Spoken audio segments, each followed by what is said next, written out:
Welcome to the Zions Bank Economic Update. I'm Deb Speed, and joining me is Robert Spendlove to discuss the potential economic impact of President-elect Donald Trump's proposed policy agenda.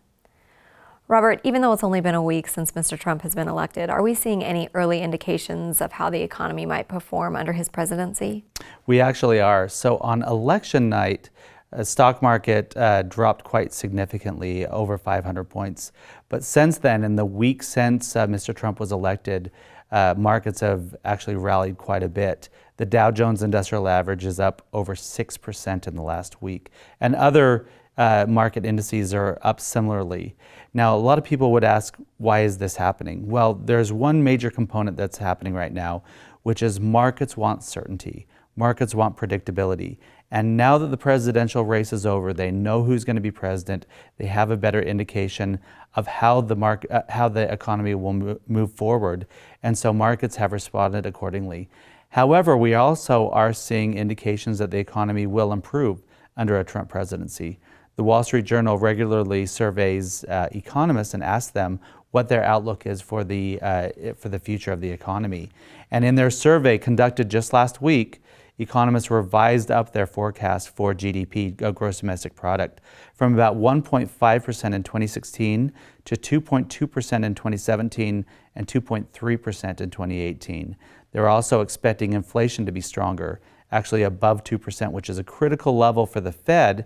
The Fed wants inflation to be above 2%. So it will give the Fed more justification to be able to continue raising interest rates because the economy will be strong enough to justify it. Let's talk about some of Mr. Trump's policy agenda items. He's talked a lot about deregulation, specifically for the finance industry. So what does he mean by that? Well, Mr. Trump has been very critical specifically of the Dodd-Frank Financial Reform Act. He said that its overregulation of the banking industry has really hurt the economy because it's prevented banks from being able to lend to individuals and to small businesses. So he's committed that one of his very first actions will be to start undoing and unraveling the Dodd-Frank Act. So that's going to have a positive impact on banks' abilities to reach out and lend people more money. On the other hand, he's also been very critical of the Affordable Care Act, also known as Obamacare. And his argument there is that while the intention was to reduce costs in healthcare, it's actually had the opposite effect. For instance, health insurance costs are expected to increase 25 to 30% in 2017 alone. So he's committed that he will repeal and replace the Affordable Care Act very quickly once he's president. However, he needs to be really careful how he does that. There are many parts of Obamacare that people really like, such as no prohibition against pre-existing conditions in giving insurance or allowing children to stay on their parents' insurance till they're 26. And then also we have about 20 million people on the health exchanges.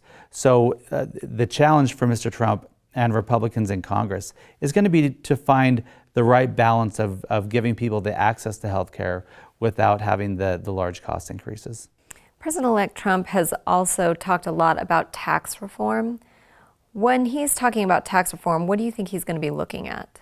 So Mr. Trump has a proposal that he's been talking about throughout the election of dropping the corporate income tax from 35% down to 15%, and also revising our tax system to encourage more companies to bring their earnings back to the United States. One of the tax avoidance measures that corporations use is move a lot of their earnings overseas. And so that actually is an area where Mr. Trump and Republicans in Congress have been very consistent. So that's an area, if they're successful, that should have a pretty positive economic impact.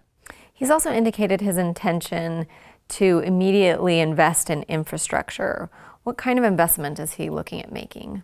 So Mr. Trump, this is an interesting area of Donald Trump's policies, where it actually was very similar to those proposed by Hillary Clinton and other Democrats in the country. And what he wants to do is have a very large increase in infrastructure spending, areas like roads, bridges, water projects, other similar infrastructure. And his argument is that by investing in infrastructure, it will employ more people, put more money back into the economy and help everyone kind of raise the bar a little bit. However, he may run into problems when his proposal gets to Congress. Fiscal conservatives and Republicans in Congress have consistently resisted large infrastructure projects. The reason for that is to pay for these projects, we either need to raise taxes or we need to borrow, increase borrowing significantly in our country. And if we do increase borrowing, the only way to do that is through an increase in our national debt. And that makes a lot of fiscal conservatives very concerned. So he may run into some problems as he tries to push for more infrastructure spending in the country. He also may run into problems when it comes to trade agreements. He's been pretty vocal about changing our country's current trade agreements. Can you talk about that a little bit? Absolutely, and that's another area where Donald Trump really tapped into some of the real angst and consternation going on in our country. There are many people that feel like they've been left out by our economic growth. People who had stable jobs in a factory or working as a laborer, and they committed their time, committed their efforts, and felt like they had made a commitment to our country, and then they were left behind. And so what President-elect Trump has said is that he wants to renegotiate our trade agreements, bring these jobs back to America, and employ many more of these blue-collar people who have lost their jobs. However, the trouble he may run into is if America starts enacting trade barriers and putting up more tariffs, it could cause other countries to do the same thing. We could see other countries putting up more barriers and tariffs themselves, which could start a trade war. So we could see more protectionism occurring throughout the world, which would really hurt everyone. So President-elect Trump needs to tread very lightly and be careful how he implements some of these policies. So the economic forecast for Mr. Trump's presidency, blue skies and sunny or stormy? I'd say partly cloudy. Okay, thanks, Robert. Thank you for joining us for this economic update. For more information and analysis, please visit zionsbank.com/economy.